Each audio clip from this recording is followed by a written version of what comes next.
The Art of Renunciation.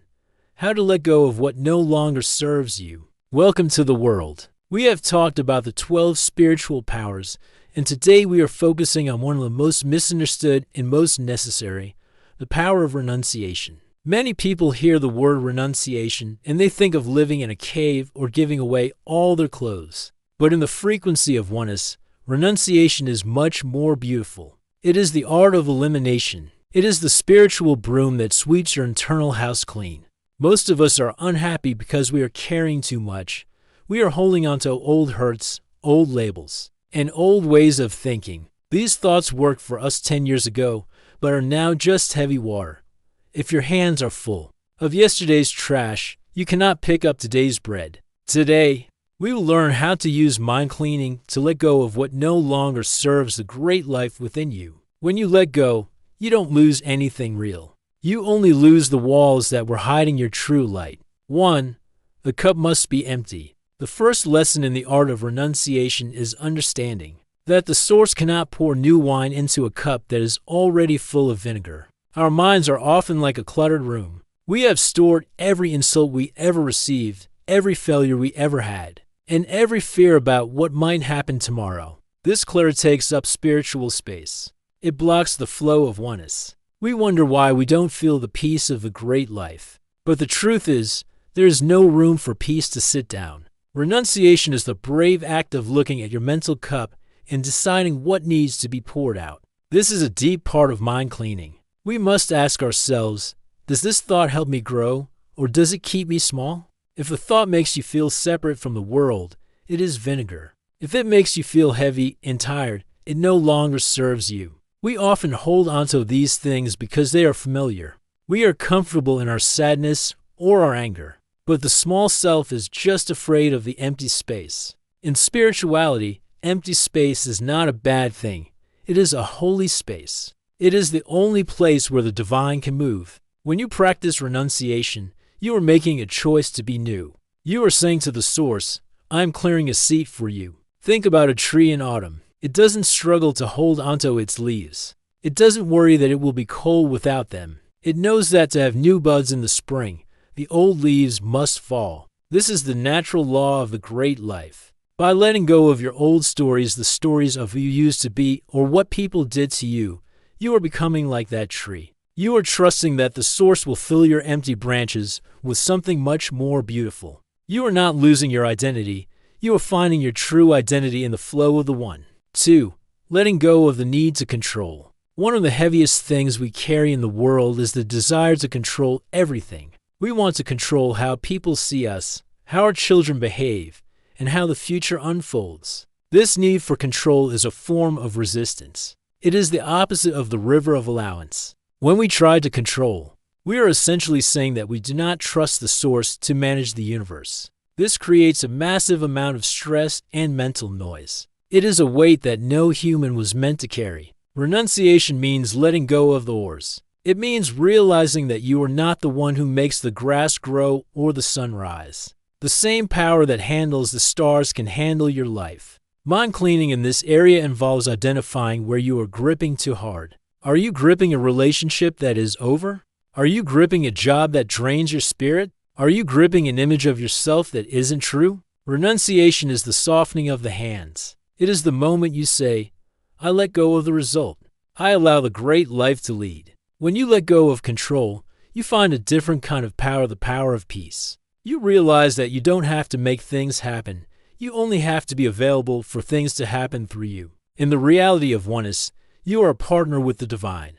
You do your part with love, and then you renounce the worry. This is how we walk through the world without getting tired. We do the work, but we leave the outcome to the one. This clears away the anxiety that keeps us awake at night. You find that when you stop trying to push the river carries you much faster to your destination. You are free to enjoy the scenery because you are no longer busy trying to steer the entire ocean. 3. Releasing the labels of the past.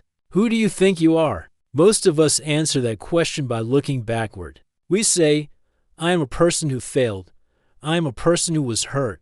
Or I am a person who is not good enough. These are labels. They are like old stickers on a suitcase that make it look dirty and worn out.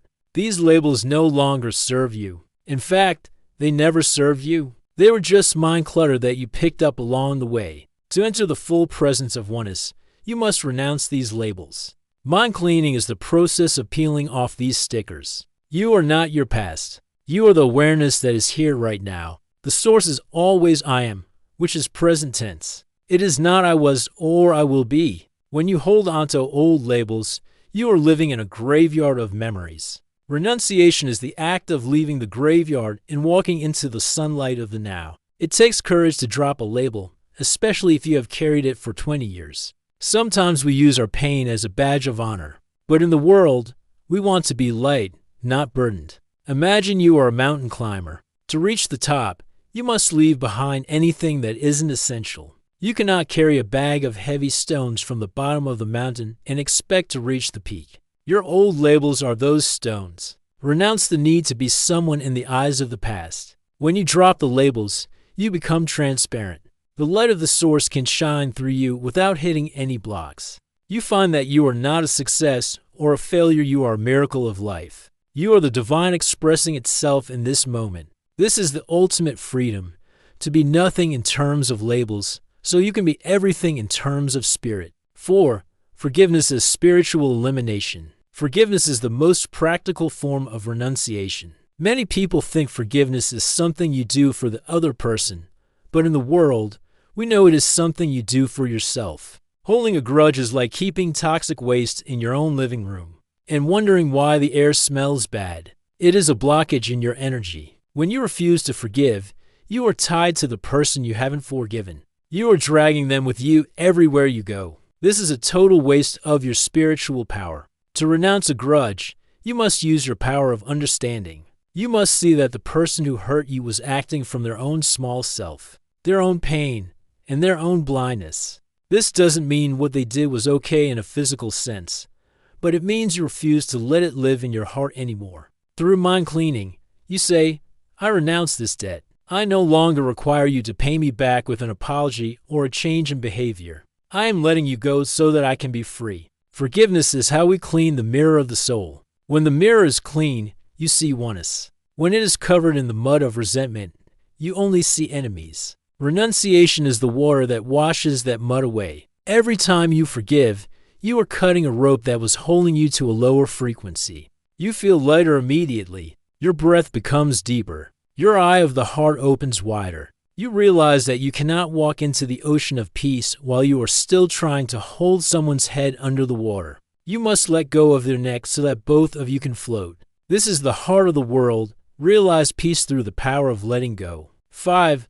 The joy of simplicity. The final stage of renunciation is moving into the joy of simplicity. Once you have cleared out the mental clutter, the control, the labels, and the grudges, what is left? What is left is the pure self. It is the simple, quiet joy of being alive. This is the state of oneness where you don't need more to be happy. You realize that the source is already everything, and you are part of the source. Therefore, you already have everything. In the world, we often think we need to add things to our lives to be spiritual: more books, more classes, more rituals. But true spirituality is often about subtracting. It is about taking away the layers of extra until only the truth remains. Mind cleaning leads us to this simplicity. When your mind is simple, you can find the divine in a glass of water, a quiet room, or the breath in your lungs. You stop chasing and start being. This is the highest form of renunciation, renouncing the search for happiness because you have found it within. Living simply means your energy is no longer scattered. You aren't worried about what you don't have. You are fully present with what is. This creates a high frequency that heals everyone around you. When people meet a person who has practiced renunciation, they feel a sense of coolness and peace. They see someone who isn't grabbing at life. This is the greatest gift you can give to the world. By letting go of what no longer serves you, you become a vacuum that the source can fill with light. You become a clear channel. You find that life becomes effortless. The river of allowance carries you easily because you have no baggage to weigh down your boat. You are free, you are light, and you are one. As we close this hour in the world, I want you to imagine yourself standing on a bridge. In your hands, you are holding a heavy bag that represents one thing you are ready to let go of today. Maybe it's a grudge. Maybe it's a fear. Maybe it's an old label. Take a deep breath, and in your mind, drop the bag into the water. Watch it float away. It is gone. You are free. Thank you for joining me. Thank you for doing the work of mind cleaning. Subscribe and share. I will see you in the next video. Stay light, stay peaceful, stay in the one.